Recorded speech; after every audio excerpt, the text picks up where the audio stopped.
Hello friends, இன்னைக்கு நம்ம என்ன டாபிக் பார்க்க போகிறோம்னா சார்பெழுத்துக்கள். நம்ம ஆல்ரெடி முன்ன வீடியோவில் முதலெழுத்துக்களும் சார்பெழுத்துக்கள் பற்றி பார்த்தோம். அதில் சார்பெழுத்துக்கள் 10 வகைன்னு சொல்லிட்டு பார்த்தோம். அதில் ஒன் பை ஒன்னாக நம்ம ஒவ்வொரு டைப்பாக பார்க்கலாம். இப்போ என்ன பார்க்குறோன்னா உயிர்மெய் ஆயுதம் அப்படிங்கிற 2 டாபிக் பார்க்கலாம். உயிர்மெய் எழுத்து எப்படி பிறக்குது அப்படின்னா, உயிரெழுத்தும் மெய் எழுத்தும் சேர்ந்து தான், அதாவது உயிரெழுத்தும் மெய் எழுத்து இது ரெண்டுமே முதலெழுத்துக்கள். இந்த 2 முதலெழுத்துக்களும் சேர்ந்து நமக்கு சார்பெழுத்தான உயிர்மெய் எழுத்து பிறக்குது. பாருங்க, எக்ஸாம்பிள் உயிரெழுத்து ஆ, மெய் எழுத்து இக்கு. ஆவும் இக்கும் சேர்ந்ததுன்னா கா அப்படிங்கிற உயிர்மெய் எழுத்து கிடைக்குது. இது ஒரு சார்பெழுத்து. இந்த மாதிரி நமக்கு 216 எழுத்துக்கள் கிடைக்குது.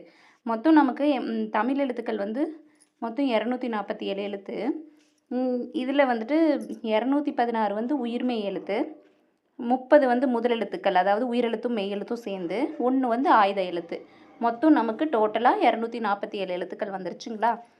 இந்த மாதிரி தான் நமக்கு தமிழ் எழுத்துக்கள் வகைகளாக இருக்குது. இதில் எக்ஸாம்பிள் பாருங்கள், இக்கு கூட்டல் ஆ காவாகவும் இக்கு கூட்டல் ஈ கீயாகவும் பிறக்குது. இந்த மாதிரி உயிரெழுத்துக்களும் மெய் எழுத்துக்களும் சேர்ந்து நமக்கு உயிர்மெய் எழுத்து பிறக்குது.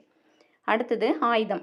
ஆயுதம் அப்படின்னா என்னென்னா, உயிரெழுத்துக்கள் வரிசையில் கடைசியாக இருக்கிற ஒரு எழுத்து தான் ஆயுதம். அதாவது அக்குன்னு சொல்லுவாங்க. அதுக்கு என்னென்ன வேறு பெயர்கள்லாம் இருக்குது அப்படின்னா, அக்கேனம், அக்குங்கிறதுனால அக்கேனம், இது சென்ட்ரல் அக்கு வர்றதுனால. அடுத்து இது தனித்து இருக்கிறதுனால இது தனிநிலைன்னு சொல்லுவாங்க. இது 3 புள்ளிகள் இருக்கிறதுனால முப்புள்ளினும் முப்பார் புள்ளினும் சொல்லுவாங்க. அப்புறம் இந்த போர் வீரர்கள்லாம் யூஸ் பண்ணுவாங்கள்ல, அவங்களோட கருவிகள், போர்க்கருவிகளான கேடயங்கள்லாம் 3 குழிகள் மாதிரி இருக்கும். அது ஒரு வகையான ஆயுதம் அப்படிங்கிறதுனால அது ஆயுதம்னு பேர் வந்தது. ஓகே, எக்ஸாம்பிள் பாருங்கள், எக்கு அக்திலார். இதில் மோஸ்ட்லி இந்த அக்குங்கிற பேர் சொல்லோட இடையில் மட்டும்தான் வரும். இதை பாருங்கள், எக்கு சென்டரில் அக்குங்கிற ஆயுத எழுத்து வந்திருக்கு.